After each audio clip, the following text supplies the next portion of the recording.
अस्सलाम वालेकुम। आज के इस जलसे के सदर और स्टेज पे तशरीफ फरमा मजलिस इत्तेहादुल मुस्लिमीन के जिम्मेदारान, सामने बैठे हुए नौजवानों, दोस्तों, बुजुर्गों और जहां तक मेरी आवाज जा रही है घरों में मुकीम मेरी पर्दा नशीन माँ बहनों,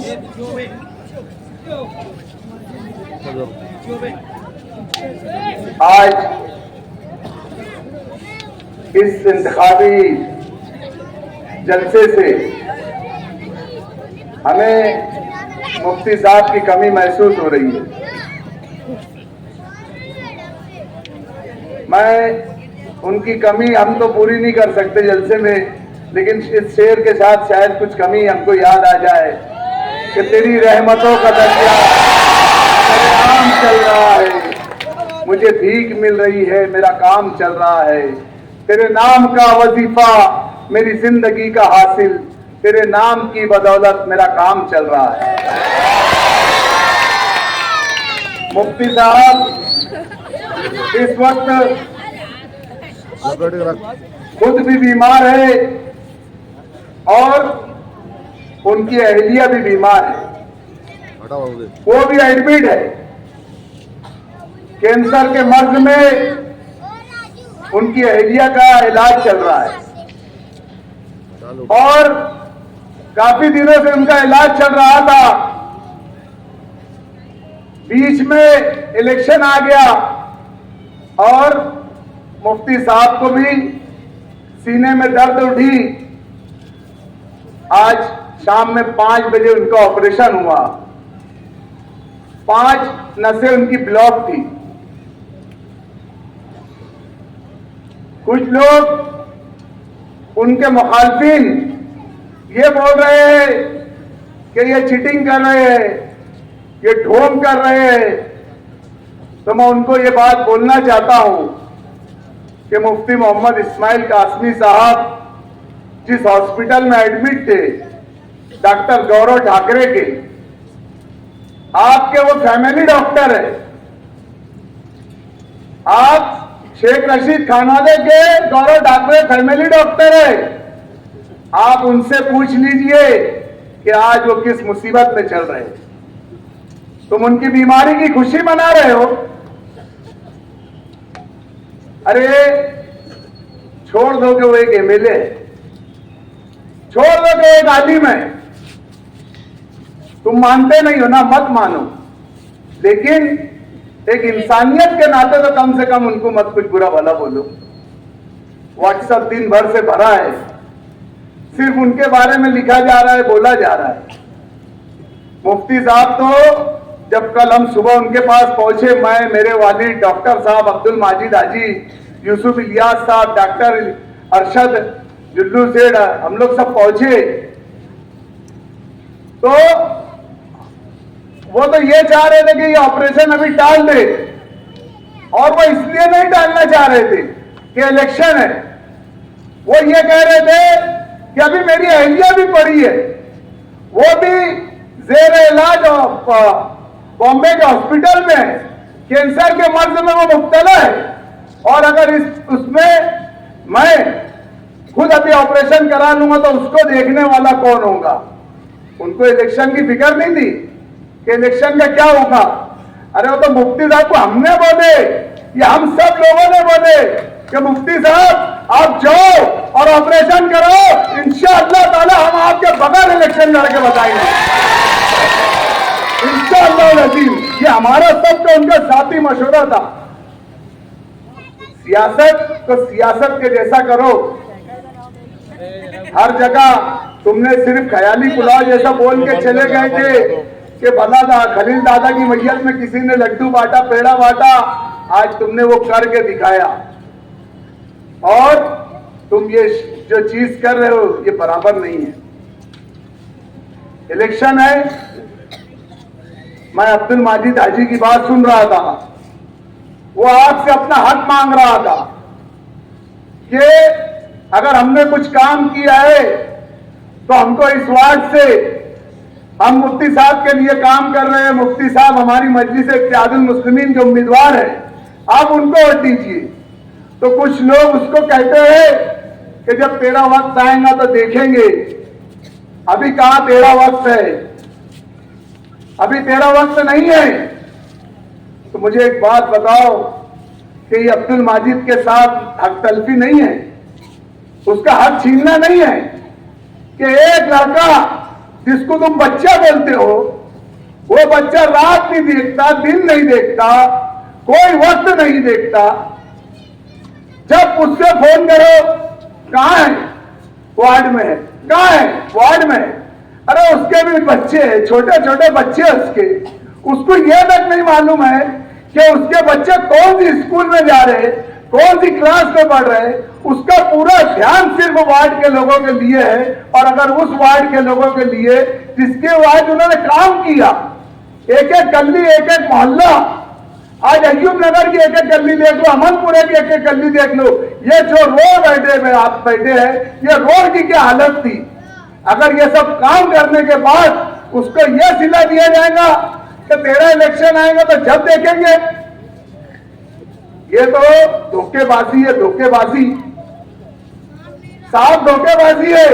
अरे वो अगर काम कर रहे हैं तो किसी के तवज्जुह से कर रहा है, मुफ्ती साहब की मदद से काम कर रहा है। तुमने तो ये नहीं देखना चाहिए कि एमएलए का इलेक्शन किसका इलेक्शन है। आज उसने तुम्हारे वार्डों को संवारा, सुधारा, बनाया।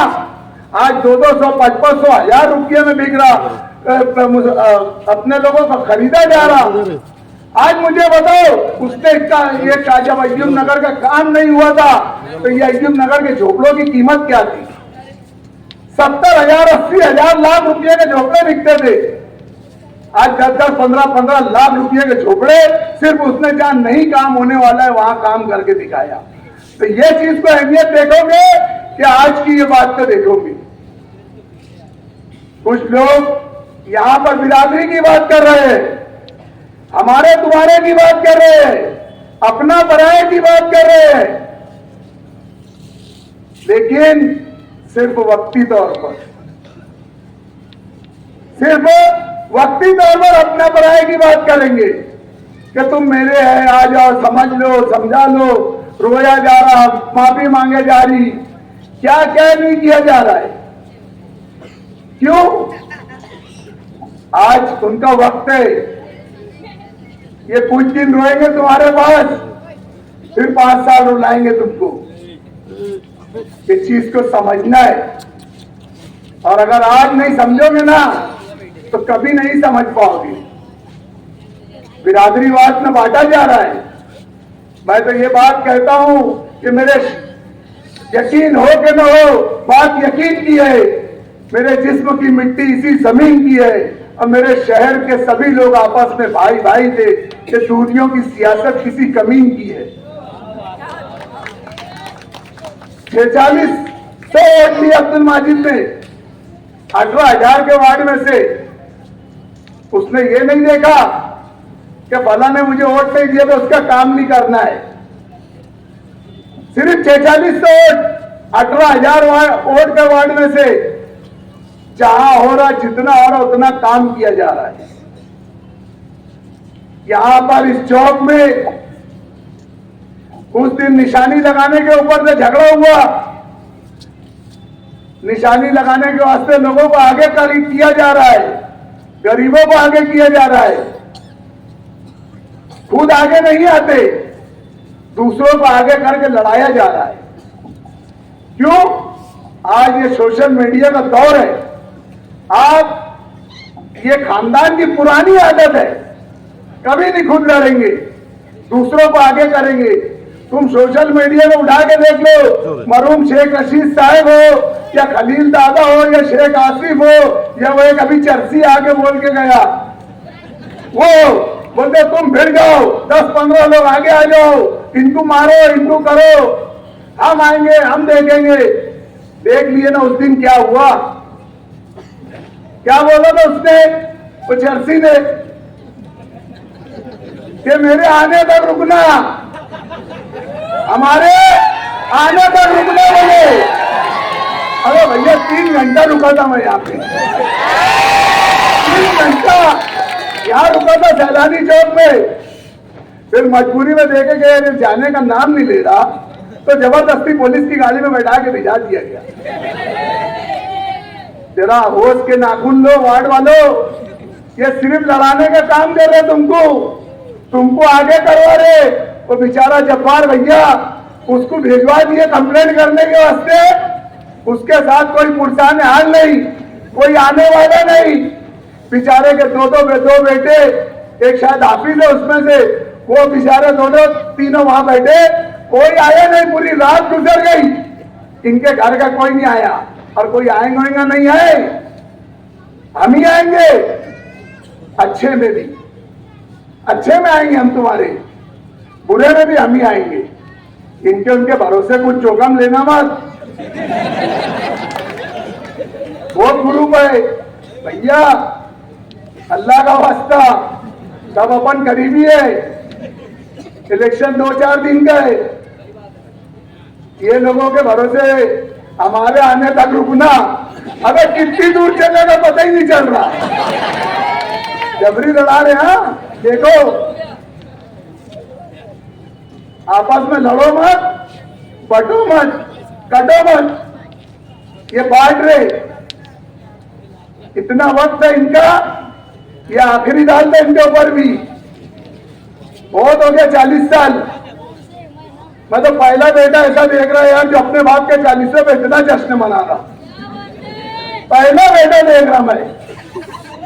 माफ करना निहाल सेठ, हमारी बिरादरी के अंदर 40 दिन तक हम लोग अच्छा खाना नहीं पकता, नए कपड़े नहीं पहनते, अगर कोई त्योहार आ गया तो त्योहार नहीं करते। अबे इसने तो 40वें तक तो कितने जश्न मना डाला। तगड़ू आई मिल में तो इतने पटाखे फोड़ा, भैया ये बाप का नहीं हो रहा, तुम्हारा हमारा क्या होगा। खाली सियासत। मैं हर जलसे में बोल रहा कि एक ही जगह झंडा है, हमारी देखी देखा कि चलो यार हरा झंडा लेकर आते हैं, हरे झंडे के अंदर कुछ काम बैठ जाएगा, लेकिन वही नियत साफ नहीं, आधा ही हरा लाए, पीछे भगवाए। ये सोच रहे जैसे ही चुन के आएंगे पीछे भगवा रंग हो जाएगा। तो मेरी इस वार्ड के, इस इलाके के लोगों से दर्दमंदाना अपील है कि आप किसी के बहकावे में मत आओ, और बहकावे में आकर कुछ ऐसा गलत फैसला मत कर दो कि हाजी अब्दुल माजिद जैसे कारपोरेटर का हिम्मत हौसला टूट जाए। हम आपको लेकर चलना चाहते हैं। हमने जैसे इस्लामाबाद को अपना हमारा घर माना है, हम इस वार्ड को भी अपना घर मानना चाहते हैं। हम इस वार्ड के अंदर हर वो बुराई खत्म करना चाहते हैं जो हमारी नस्लों को तबाह कर रहे हैं। हमें बोला जाता है तुम बुराई और अच्छाई की बात कर रहे हो, तुमने बुराई को रोका क्यों नहीं। तुम देख लो, वीडियो के अंदर मौजूद है, इस्लामाबाद के अंदर 5-5 किलो गांजा हमने पकड़ के पुलिसों को दिया है। हम ही अच्छाई और बुराई की, अल्लाह रब्बुल इज्जत का एहसान है कि सियासत के अंदर सियासी लोगों में 2 घराने ऐसे जो अच्छाई बुराई की बात कर सकता। यूसुफ सेठ भी हमारे साथ, लेकिन मैं सियासी जो औहदे की बात कर रहा हूं, एक मुफ्ती साहब का घराना और एक हाजी यूनुस ईसा का घराना जो अच्छाई और बुराई में बात कर सकता। नहीं तो सबका डीएनए करा लेना, जितने उम्मीदवार है सबका डीएनए करा लेना। बस ये अपील है। और मुफ्ती साहब आज वहां बंबई में एडमिट है, आप लोगों से उनसे बहुत उनकी सेहत के लिए बहुत दुआओं की गुजारिश करते हम कि आप उन्हें अपनी खुसूसी दुआओं में याद रखें। और इंशाअल्लाह जो मुखालिफिन हवा फैला रहे हैं वो चीज खत्म होगी और बहुत जल्द मुफ्ती साहब हमारे अपने बीच में रहेंगे इंशाअल्लाह। आप तमाम लोगों को 20 तारीख को पतंग निशान पर 5 नंबर बटन दबाना है। मेरी माँ बहनों, सुबह सुबह उठकर तुमको निकल कर जाना होगा। इन्होंने बोगस वोट गिराने की तैयारी की है, उस चीज को रोकना होगा। मैं यही चीज के साथ और सारे तफरके को भुलाकर एक कलमे की बुनियाद पर हमको एक होना है, न कोई बिरादरीवाद की बुनियाद पर, न कोई चीज कर, एक करने की बुनियाद पर एक होना है, जिसका है कि तेरा मेरा रिश्ता क्या। जोर से बोलो भैया, नहीं तो मैं बैठ जाता। तेरा मेरा रिश्ता क्या, तेरा मेरा रिश्ता क्या, तेरा मेरा रिश्ता क्या। अल्लाह हाफिज।